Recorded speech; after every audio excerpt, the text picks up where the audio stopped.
Hello friends, स्वागत है इस चैनल पर। आज की इस वीडियो में हम लोग देखने वाले हैं Bihar police special GK GS class. आप लोग फ्रेंड्स जानते हैं कि इस चैनल पर प्रतिदिन बिहार पुलिस से संबंधित इम्पोर्टेंट क्वेश्चंस आ रहे हैं, तो आप लोग भी इस चैनल से जुड़ें और इन क्वेश्चनों को करें। देखिए, प्रश्न पूछा गया है कि संघ की कार्यपालिका शक्ति किसमें निहित होती है? तो संघ की कार्यपालिका शक्ति राष्ट्रपति में निहित होती है। आप लोग जानते हैं फ्रेंड्स कि अनुच्छेद 52 में कहा गया है कि भारत के एक राष्ट्रपति होंगे। अनुच्छेद 53 में कहा गया है कि संघ की कार्यपालिका शक्ति राष्ट्रपति में निहित है। अनुच्छेद 54 में कहा गया है कि राष्ट्रपति का निर्वाचन एक निर्वाचक मंडल द्वारा होगा। अनुच्छेद 55 में कहा गया है कि अनुच्छेद 55 में जो वर्णन है राष्ट्रपति के निर्वाचन की प्रक्रिया का वर्णन है। अनुच्छेद 56 में राष्ट्रपति के कार्यकाल का वर्णन है। अनुच्छेद 57 में जो है राष्ट्रपति निर्वाचन के लिए पुनः पात्रता से संबंधित है। अनुच्छेद 58 जो है राष्ट्रपति की योग्यता से संबंधित है। अनुच्छेद 59 याद रखिएगा राष्ट्रपति के लिए दिशा निर्देश से संबंधित है। अनुच्छेद 60 याद रखिएगा राष्ट्रपति के शपथ से संबंधित है। और अनुच्छेद 61 याद रखिएगा महाभियोग की प्रक्रिया से संबंधित है। और एक और अनुच्छेद याद रखिएगा अनुच्छेद 72 जो है ये इसमें वर्णन किया गया है कि राष्ट्रपति क्षमादान कर सकते हैं। यानी अनुच्छेद 72 के तहत ही राष्ट्रपति किसी व्यक्ति को अगर फांसी की सज़ा होती है तो क्षमादान कर सकते हैं। इसका वर्णन है अनुच्छेद 72 में। तो ये इम्पोर्टेंट अनुच्छेद हैं, राष्ट्रपति से याद रखिएगा। ठीक है, चलिए फ्रेंड्स हम लोग नेक्स्ट प्रश्न को देखते हैं। आप लोग इस चैनल से जुड़ें और डेली जो है बिहार पुलिस का जो जीके जिसका इंपॉर्टेंट क्वेश्चन आ रहा है उनको देखें, क्योंकि हम ये ज़्यादा क्लास नहीं करेंगे, मात्र 20 क्लास ऐसे कराएंगे जिसमें आपको जीके जीएस पूरा क्लियर हो जाएगा 20 क्लास में। ठीक है, ये सारे प्रीवियस ईयर का क्वेश्चन है। तो चलिए हम लोग नेक्स्ट प्रश्न देखते हैं। देखिए, प्रश्न पूछा गया है कि राज्यों में मुख्यमंत्री की नियुक्ति अनुच्छेद कितने के तहत राज्यपाल करते हैं? फ्रेंड्स, आप लोग जानते हैं कि राज्यों में मुख्यमंत्री की नियुक्ति अनुच्छेद 164 के तहत जो है राज्यपाल करते हैं। अनुच्छेद 163 164 के तहत राज्यों में मुख्यमंत्री की नियुक्ति राज्यपाल करते हैं। आप लोग जानते हैं कि राज्य मुख्यमंत्री की सलाह पर मंत्री परिषद की भी नियुक्ति राज्यपाल ही करते हैं, अनुच्छेद 163 164 के तहत। उसी तरह पूछा जाए कि प्रधानमंत्री की नियुक्ति की कौन करता है, तो राष्ट्रपति करते हैं। अनुच्छेद 75 के तहत प्रधानमंत्री की नियुक्ति राष्ट्रपति करते हैं और प्रधानमंत्री की सलाह पर मंत्रिपरिषद की नियुक्ति राष्ट्रपति करते हैं। अनुच्छेद 155 के तहत राज्यों में राज्यपाल की नियुक्ति होती है, ये भी याद रखिएगा। अनुच्छेद 165 के तहत जो है राज्यों में महाधिवक्ता की नियुक्ति होती है, अनुच्छेद 165 के तहत राष्ट्रपति के द्वारा। ठीक है, और अनुच्छेद 76 के तहत देश में महान्यायवादी की नियुक्ति भारत के राष्ट्रपति के द्वारा होता है, अनुच्छेद 76 के द्वारा। तो ये कुछ इंपॉर्टेंट अनुच्छेद है, इन्हें याद रखिएगा। चलिए हम लोग नेक्स्ट प्रश्न देखते हैं। देखिए, प्रश्न पूछा गया है कि सतलज नदी का उद्गम है। आप लोग जानते हैं कि सतलज नदी चीन के तिब्बत के राकसताल झील से निकलती है। याद रखिएगा कि राकसताल झील से जो है सतलज नदी निकलती है। ठीक है, उसी तरह पूछा जाए कि रावी और ब्यास नदी कहाँ से निकलती है, तो हिमाचल प्रदेश के रोहतांग दर्रा से निकलती है रावी और ब्यास। ठीक है, याद रखिएगा चिनाब कहाँ से निकलती है, तो चिनाब नदी जो है बैरीनाग से निकलती है। ठीक है, ये सारे इंपॉर्टेंट क्वेश्चंस बनते हैं, तो इन्हें याद रखिएगा। चलिए फ्रेंड्स हम लोग नेक्स्ट देखते हैं। देखिए, प्रश्न पूछा गया है कि भारतीय संविधान सभा ने भारतीय राष्ट्रीय ध्वज की रूपरेखा को कब स्वीकृत किया था? तो आपको पता होगा कि भारतीय संविधान सभा ने जो राष्ट्रीय ध्वज को कब कि स्वीकार किया था, तो 22 जुलाई 1947 को। आप लोग जानते हैं फ्रेंड्स कि राष्ट्रीय ध्वज का डिज़ाइन किसने तैयार किया था, तो याद रखिएगा पिंगली वेंकैया ने तैयार किया था। किसने तैयार किया था? पिंगली वेंकैया ने तैयार किया था। ठीक है, और राष्ट्रीय ध्वज का जो झंडे का लंबाई चौड़ाई का अनुपात होता है, कितना होता है फ्रेंड्स? 3:2 होता है। उसमें तिलिया कितनी होती है? तो 24 तिलिया होती है। तो ये कुछ झंडे से इंपॉर्टेंट क्वेश्चन बनते हैं कि झंडे का डिज़ाइन किसने दिया था, तो पिंगली वेंकैया ने। लंबाई चौड़ाई का अनुपात कितना होता है? 3:2 होता है। उसमें तिलियों की संख्या कितना होता है? 24 होता है। और इसे कब स्वीकार किया गया था, तो 22 जुलाई 1947 को स्वीकार किया गया था। ठीक है फ्रेंड्स, चलिए हम लोग नेक्स्ट देखते हैं। देखिए प्रश्न पूछा गया है कि भारतीय राष्ट्रगान पहली बार गाया गया।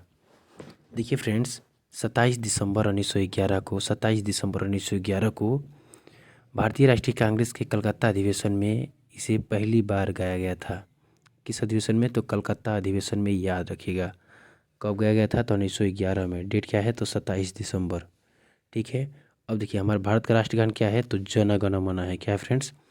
जन गण मन है भारत का राष्ट्रगान। ठीक है। और इस जन गण मन के रचयिता कौन है? तो रविंद्रनाथ टैगोर है। रविंद्रनाथ टैगोर है, ये भी याद रखिएगा। जन गण मन गाने का मतलब कि समय अंतराल कितना होता है, अवधि कितना होता है? तो 52 सेकेंड होता है। ये सारे प्रश्न बनते हैं फ्रेंड्स, तो इसे याद रखिएगा। 52 सेकेंड होते हैं। ठीक है। और राष्ट्रीय गान को कब अपनाया गया था? तो देखिए राष्ट्रीय गान और राष्ट्रीय गीत को दोनों को 24 जनवरी 1950 को अपनाया गया था। 24 जनवरी 1950 को अपनाया गया था। ठीक है फ्रेंड्स। और राष्ट्रीय गीत पूछा जाए तो क्या है? तो वंदे मातरम है। राष्ट्रीय गीत क्या है? वंदे मातरम है। और इसके रचयिता कौन है? तो बंकिम चंद्र चटर्जी हैं। और इसको कब अपनाया गया था? तो 24 जनवरी 1950 को इसको भी अपनाया गया था। तो ये याद रखिएगा, इंपॉर्टेंट क्वेश्चन यहाँ से बनता है। चलिए हम लोग नेक्स्ट प्रश्न देखते हैं। देखिए प्रश्न पूछा गया है कि भारत में श्वेत क्रांति के जनक माने जाते हैं। देखिए भारत में श्वेत क्रांति किससे संबंधित है? तो दूध उत्पादन से संबंधित है। और श्वेत क्रांति को ऑपरेशन फ्लड के भी नाम से जाना जाता है। इसके जनक जो हैं डॉक्टर वी सॉरी हाँ ठीक है, डॉक्टर वी कुरियन को माना जाता है। डॉक्टर वी यानी डॉक्टर वर्गीज कुरियन को माना जाता है। ठीक है। और ये श्वेत क्रांति 1990 के दशक में हुआ था, जिसमें आप लोग जानते हैं कि अब भारत जो है अमेरिका को पीछे छोड़ते हुए विश्व में दूध का सबसे बड़ा उत्पादक बन गया था। ठीक है। वैश्विक स्तर पर पूछा जाए कि नहीं ठीक है, वैश्विक स्तर पर अगर देखिए अगर पूछा जाए कि हरित क्रांति किससे संबंधित है, जैसे श्वेत क्रांति हम लोग पढ़े उसी तरह हरित क्रांति है, तो खाद्यान्न उत्पादन से संबंधित है हरित क्रांति। भारत में हरित क्रांति के जनक जो है पूछा जाए किसे माना जाता है, तो डॉक्टर एम एस स्वामीनाथन को माना जाता है। डॉक्टर एम एस स्वामीनाथन को माना जाता है। और 1966 और 1967 के दशक 1966 और 1967 के बीच में हरित क्रांति भारत में उत्पन्न हुई थी।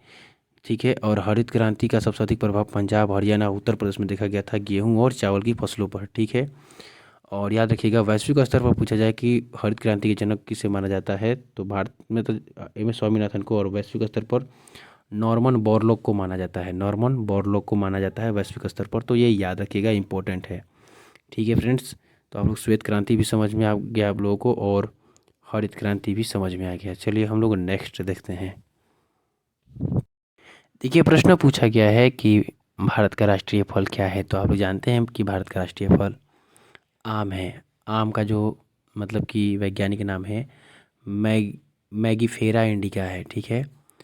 देखिए आम से दो तीन प्रश्न याद रखिएगा। देखिए आम को जो है फलों का राजा कहा जाता है। प्रश्न पूछा जाए कि फलों का राजा किसे कहा जाता है, तो आम को कहा जाता है। ठीक है फ्रेंड्स। उसी तरह याद रखिएगा कि जिस तरह भारत का राष्ट्रीय फल है, उसी तरह आम जो है फिलीपींस का भी राष्ट्रीय फल है। और बांग्लादेश का ये राष्ट्रीय वृक्ष भी है। तो पूछा जाए कि बांग्लादेश का राष्ट्रीय वृक्ष क्या है, तो आम है। फिलीपींस का राष्ट्रीय फल क्या है, तो आम है। और भारत का भी राष्ट्रीय फल पूछा जाए तो क्या है, आम है। ठीक है फ्रेंड्स, तो चलिए हम लोग नेक्स्ट प्रश्नों को देखते हैं।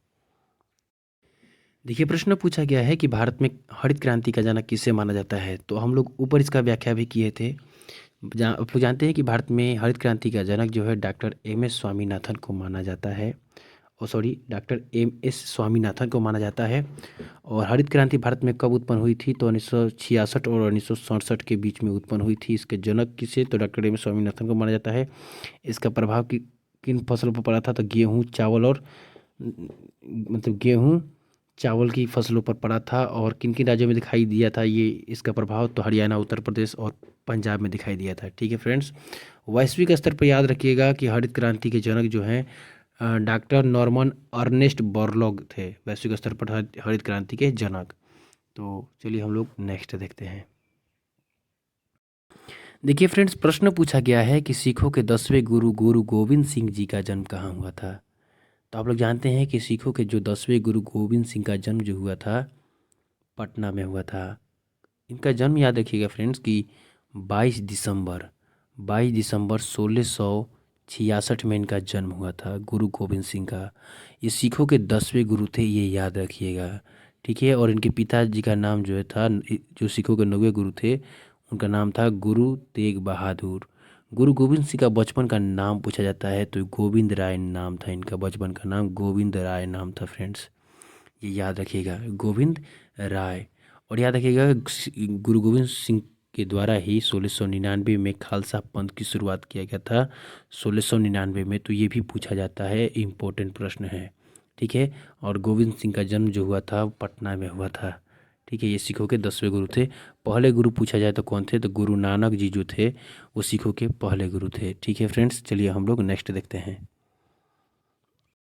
देखिए प्रश्न पूछा गया है कि दुनिया का नवीनतम देश कौन सा है, तो दक्षिणी सूडान है दुनिया का नवीनतम देश, जो कि 9 जून 2011 को विश्व का नया देश बन गया, ठीक है।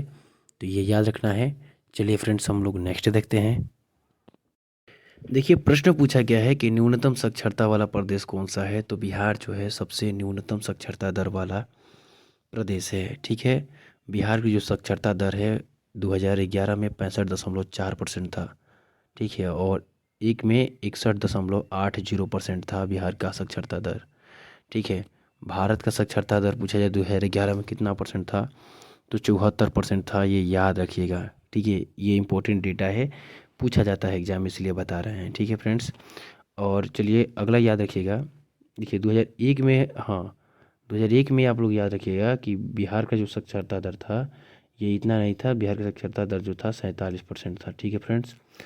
अगले आगे देखिए, भारत में सबसे अधिक साक्षरता दर वाला राज्य पूछा जाएगा तो केरल है। कौन है फ्रेंड्स, केरल है। कितना है, तो 93.91% है, तो ये याद रखना है, ठीक है फ्रेंड्स। भारत में सबसे अधिक लिंगानुपात वाला राज्य पूछा जाएगा तो कौन सा है, तो केरल ही है। और सबसे कम पूछा जाए तो हरियाणा है, सबसे कम हरियाणा है, सबसे अधिक केरल है। सबसे अधिक जो पूछा जाएगा जनसंख्या वाला राज्य तो बताइएगा उत्तर प्रदेश। कौन सा बताइएगा, उत्तर प्रदेश, ठीक है फ्रेंड्स। उत्तर प्रदेश सबसे अधिक जनसंख्या वाला राज्य है। और सबसे कम जनसंख्या वाला राज्य पूछा जाएगा तो आप लोग सिक्किम बताइएगा, ठीक है। सबसे अधिक जनसंख्या घनत्व वाला राज्य पूछा जाएगा तो आप लोग बताइएगा बिहार। क्या बताइएगा, बिहार। और सबसे कम जनसंख्या घनत्व वाला राज्य पूछा जाएगा तो बताइएगा अरुणाचल प्रदेश। क्या बताइएगा फ्रेंड्स, अरुणाचल प्रदेश, ठीक है। बिहार में 2011 के जनसंख्या जनगणना के अनुसार प्रति वर्ग किलोमीटर में 1180 व्यक्ति हैं। और अरुणाचल प्रदेश में जो है प्रति वर्ग किलोमीटर में 17 व्यक्ति हैं, ठीक है। तो ये याद रखना है, जनसंख्या घनत्व भी, ठीक है फ्रेंड्स। चलिए हम लोग नेक्स्ट देखते हैं।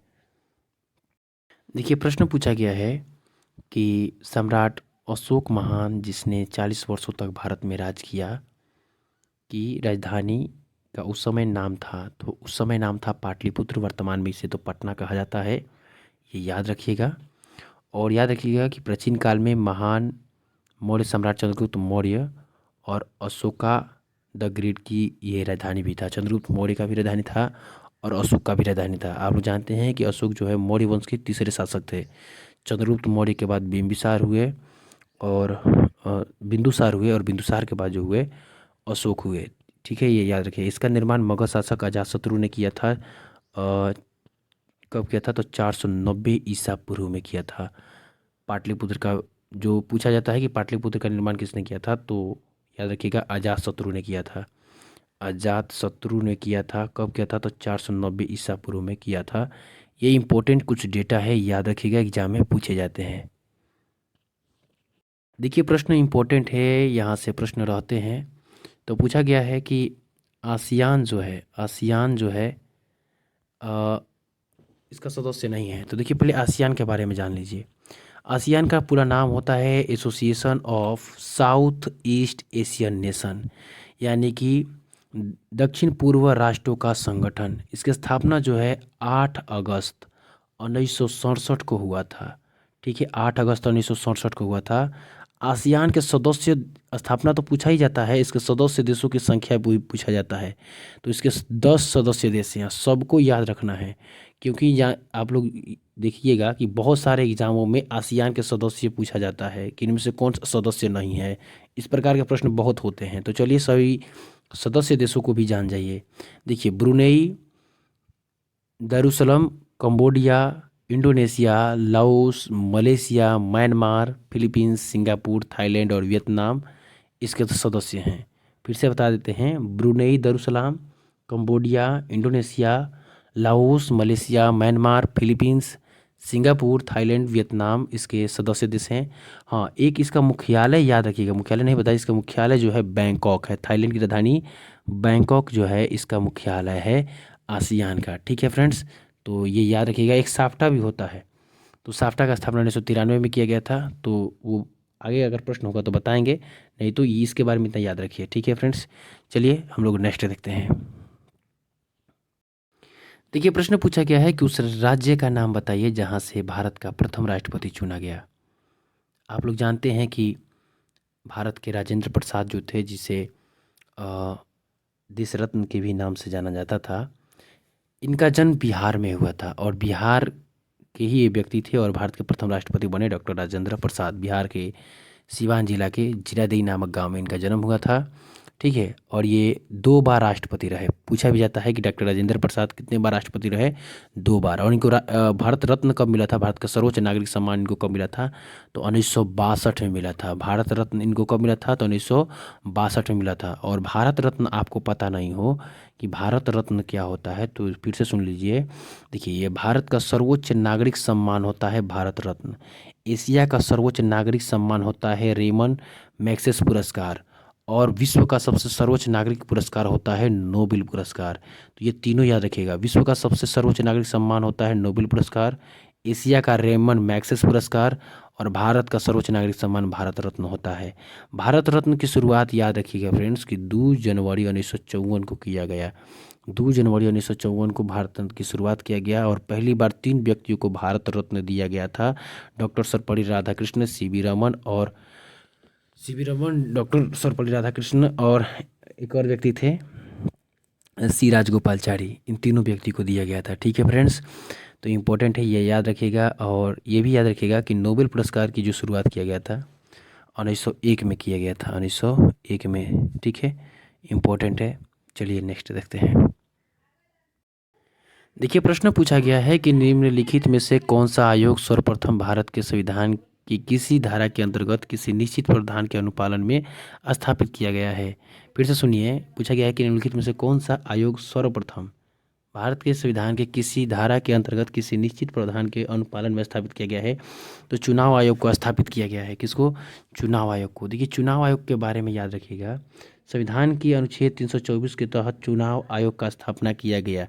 किस अनुच्छेद के तहत फ्रेंड्स, तो 324 के तहत, याद रखिएगा। इसकी स्थापना कब किया गया था, तो 28 जनवरी 1950 को इसकी स्थापना किया गया था चुनाव आयोग का। याद रखिएगा, ये 2 प्रश्न आपको याद रखना है। ठीक है, और निर्वाचन से संबंधित जो प्रक्रिया का वर्णन है वो संविधान के भाग 15 में है। ठीक है, अनुच्छेद 324 से लेकर 329 के बीच, 324 से 329 के बीच। ठीक है, तो ये कुछ बातें बताए हैं, इनको याद रखिएगा, ये पूछे जाते हैं इसलिए बताए हैं। ठीक है फ्रेंड्स, देखिए, प्रश्न पूछा गया है कि 1946 में, बहुत ही अच्छा प्रश्न है, 1946 में गठित अंतरिम सरकार में डॉक्टर राजेंद्र प्रसाद किस विभाग के मंत्री थे। तो आप लोग जानते हैं कि अंतरिम सरकार का गठन कब हुआ था, पहले ये याद रखिएगा।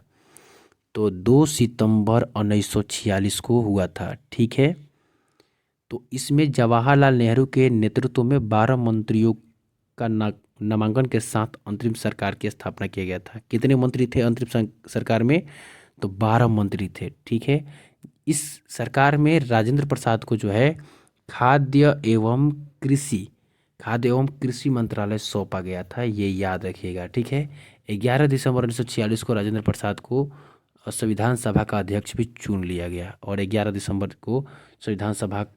1946 को राजेंद्र प्रसाद को संविधान सभा का अध्यक्ष भी चुना गया, तो ये याद रखिएगा। और ये संविधान सभा के स्थायी अध्यक्ष बने। अस्थायी के नाम तो आप लोग जानते होंगे कि जो कि 9 दिसंबर को बने थे, डॉक्टर सच्चिदानंद सिन्हा, 9 दिसंबर 1946 को। तो ये इंपॉर्टेंट प्रश्न यहाँ से ये सारे बनते हैं, तो याद रखिएगा फ्रेंड्स। चलिए हम लोग नेक्स्ट देखते हैं। देखिए, प्रश्न पूछा गया है कि निम्नलिखित में से कौन एक हिंदुस्तानी शास्त्रीय गायक है। तो आप लोग जानते हैं कि गंगू हंगल जो है ये हिंदुस्तानी शास्त्रीय संगीत गायक है। याद रखिएगा, ये अपनी जोरदार और गहरी आवाज़ के लिए जानी जाती थी। और याद रखिएगा कि हंगल किराना घराने से ये संबंधित थी। किससे संबंधित थी, तो हंगल किराना घराने से संबंधित थी, गंगूबाई हंगल। तो इम्पोर्टेंट है, पूछा भी जाता है कि किससे संबंधित थी, तो हंगल किराना घराने से संबंधित थी। ठीक है फ्रेंड्स, तो बिहार पुलिस के लिए हम जो प्रश्न ला रहे हैं बहुत ही इंपॉर्टेंट है। ये सारे प्रीवियस ईयर के क्वेश्चन हैं और बार बार पूछे गए प्रश्न हैं। तो आप लोग इन प्रश्नों को देखें। हम देखिए, हम बुक भी ला सकते थे, लेकिन मेन बात है कि उसमें हम लोग एडिट कर रहे हैं, क्योंकि बुक के द्वारा कॉपीराइट का डर रहता है, इसलिए एडिट करके सभी प्रश्नों को डाल रहे हैं। इसमें बहुत अधिक समय लग रहा है। तो आप लोग इन प्रश्नों को देखें और याद करें। देखिए, प्रश्न पूछा गया है कि विश्व आर्थिक फोरम की वार्षिक बैठक का स्थल दावोस कहाँ पर स्थित है। तो दावोस के बारे में आपको याद रखना है कि दावोस जो है स्विट्जरलैंड में स्थित है। और ये विश्व आर्थिक फोरम की यहाँ पर बैठक हुआ था दावोस में। ठीक है, याद रखिएगा कि यह किस नदी किनारे है, तो ये पूछा भी जाता है। लैंड वासेर नदी किनारे है। ठीक है फ्रेंड्स, लैंड वासेर नदी के किनारे है। और ये कहाँ है फ्रेंड्स, तो स्विट्जरलैंड में है। ठीक है, चलिए हम लोग नेक्स्ट देखते हैं। देखिए, प्रश्न पूछा गया है कि ऊंची कूद प्राचीन नगर तक्षशिला निम्नलिखित में से किनके बीच में स्थित है। तो याद रखिएगा कि सिंधु और झेलम के बीच में स्थित है तक्षशिला। यहाँ पर पोटवार का पठार भी है। ठीक है, ये याद रखिएगा। चलिए हम लोग नेक्स्ट देखते हैं। देखिए, पूछा गया है कि निम्नलिखित में से कौन सा विद्रोह बंकिम चंद्र चटर्जी के उपन्यास आनंद मठ के द्वारा प्रसिद्ध हुआ। तो आप लोग जानते हैं सन्यासी विद्रोह जो है, इसकी पृष्ठभूमि जो थी आनंद मठ के प्रकाशन 1882 में किया गया था, उसके उपन्यास द्वारा प्रसिद्ध हुआ। आनंद मठ के प्रकाशन कब हुआ था, तो 1882 में, और उसी के उपन्यास द्वारा सन्यासी विद्रोह क्या हुआ, प्रसिद्ध हुआ। ये याद रखिएगा। और आप लोग जानते हैं कि राष्ट्रीय गीत जो है वंदे मातरम, वो बंकिम चंद्र चटर्जी के द्वारा ही लिखा गया था। तो भारत के राष्ट्रीय गीत वंदे मातरम को सर्वप्रथम इसी उपन्यास में प्रकाशित किया गया था। ठीक है, ये याद रखिएगा, आनंद मठ में ही। पूछा भी जाता है कि वंदे मातरम को सर्वप्रथम किस उपन्यास में प्रकाशित किया गया था, तो आनंद मठ में ही प्रकाशित किया गया था। तो फ्रेंड्स, आज के लिए इतना ही। मिलते हैं नेक्स्ट वीडियो में और बिहार पुलिस के इंपॉर्टेंट क्वेश्चनों को लेकर। तो आप लोग इन चैनल से जुड़ें और अभी तक इस चैनल को सब्सक्राइब नहीं किए हैं तो सब्सक्राइब करें और लाइक करें।